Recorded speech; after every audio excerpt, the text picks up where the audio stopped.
दोस्तों नमस्कार। मैं doctor Prem Insa, senior Ayurveda medical officer, Ayurvedic department, government of Rajasthan, founder of best life Ayurveda centre, Mahua Dausa. We are providing a specialized Ayurvedic treatment for chronic disease like joint pain and Sandivat, Amvat and skin disease, PCOD, infertility in this our center. On this auspicious occasion of Dhanvantari Jayanti के शुभ अवसर पर आप सभी को हार्दिक बधाई। 2016 से हम धन्वंतरी जयंती को राष्ट्रीय आयुर्वेद दिवस के रूप में मना रहे हैं। इस बार ये 9वां राष्ट्रीय आयुर्वेद दिवस है। इंडियन वेदांत के आयुर्वेद दर्शन प्लेटफॉर्म पर आप सभी का स्वागत है।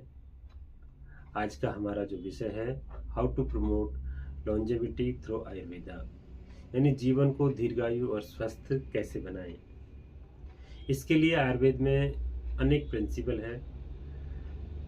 सबसे पहले आयुर्वेद का जो बेसिक प्रिंसिपल है वो है स्वस्थ से स्वास्थ्य रक्षणम, आतुर से विकार प्रसन्नम, यानी कि स्वस्थ व्यक्ति के स्वास्थ्य की रक्षा और रोगी व्यक्ति के रोगी का उपचार। ये आयुर्वेद का मूल सिद्धांत है और लॉन्जेविटी का सिद्धांत भी इसी पर आधारित है।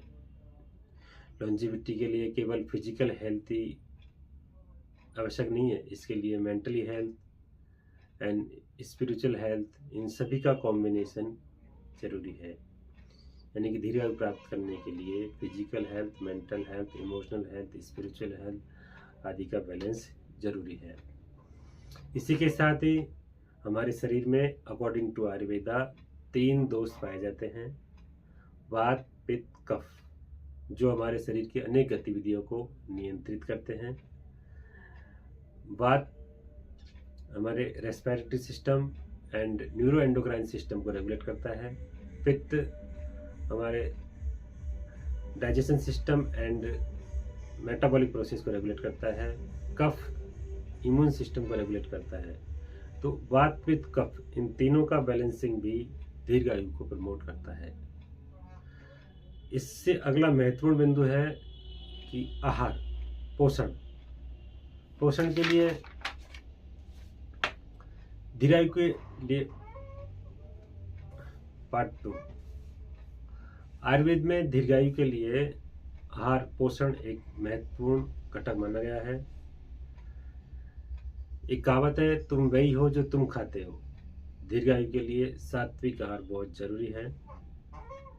सात्विक आहार का प्रयोग करना चाहिए। सात्विक आहार में हमारे ताजे फल, सब्जियां, दूध, दही, घी आदि का ऋतु अनुसार सेवन करना चाहिए।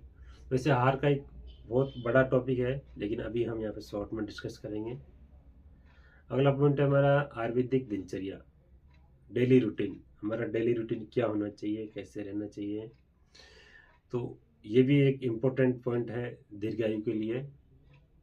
यानी कि ये शरीर को, मन को, आत्मा को, इनको आपस में सामंजस्य बनाए रखता है। इसमें सुबह जल्दी जगना, नियमित रूप से योग, व्यायाम, प्राणायाम करना, ध्यान, समय पर भोजन और समय पर निद्रा, ये शामिल है। लाइफस्टाइल डिसऑर्डर को भी यदि हम दिनचर्या को अच्छे से फॉलो करते हैं तो अनेक प्रकार के लाइफस्टाइल डिसऑर्डर जैसे बीपी, शुगर, थायराइड आदि से हम बच सकते हैं। अभी तक जो हमने चर्चा करी थी वो थी स्वस्थ से स्वास्थ्य रक्षण, यानी स्वस्थ व्यक्ति के स्वास्थ्य की रक्षा। और इन सब का पालन करते हुए अगर हम फिर भी बीमार हो जाते हैं, हम रोगग्रस्त हो जाते हैं, तो इसके लिए आयुर्वेद में अनेक प्रकार की थेरेपी, पंचकर्म चिकित्सा, हर्बल मेडिसिन का उल्लेख है। तो जो शरीर की शुद्धि करती है, तो आयुर्वेद का जो दोनों सिद्धांत है, स्वस्थ से स्वास्थ्य रक्षणम, आतुर से विकार प्रशमनम, इन दोनों का कॉम्बिनेशन है। इन सभी को हम दिनचर्या को, आहार को, इन सभी का फॉलो करके हम लॉन्जेविटी को प्रमोट कर सकते हैं। अंत में मैं ये कहना चाहूँगा, इंडियन वेदांत के फाउंडर डॉक्टर पीयूष जुनेजा, मैं बहुत बहुत धन्यवाद, आभार व्यक्त करना चाहता हूँ उनका, जिन्होंने धन्वंतरी जयंती के अवसर पर हमें एक शानदार आयुर्वेद दर्शन प्लेटफॉर्म उपलब्ध कराया। मैं काफ़ी लंबे समय से इंडियन वेदांत के साथ कनेक्ट हूँ। डिजिटल इकोसिस्टम के लिए इंडियन वैद्याज एक बेस्ट प्लेटफॉर्म है। उसके लिए मैं पीयूष सर को बहुत बहुत धन्यवाद देता हूँ।